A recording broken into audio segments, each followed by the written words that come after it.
Hi everyone. Today I'll walk you through how to use Superform with Monday.com. This is a powerful tool that many of our clients use with external providers, such as contractors or even people who are not part of their Monday workspace.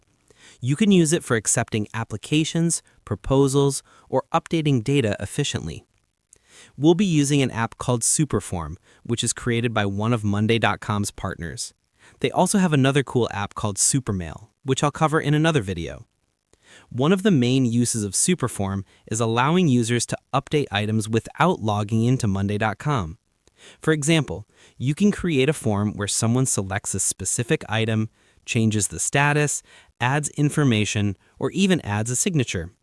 This makes it really convenient for clients or external collaborators. So let's start.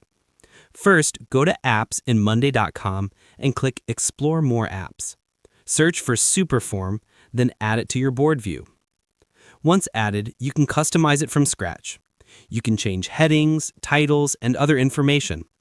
The first important step is to change the form type. By default, Superform may create a new item, but we want it to update existing items.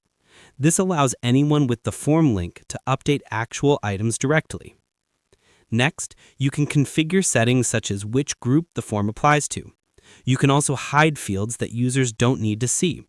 For example, you can hide the link field, email, and updates. Make sure fields like status and signature are visible and required. Once you've configured everything, click Preview. You'll see how the form looks from the user's perspective. You can select an item, update the status, and add a signature. And that's it. Your Superform is ready to use. Superform is a simple, powerful, and more easier way to manage external input, collect signatures, and keep your Monday.com data updated in real time in every situation. Thanks for watching. If you found this tutorial helpful, please like the video and subscribe. I'll see you in the next video.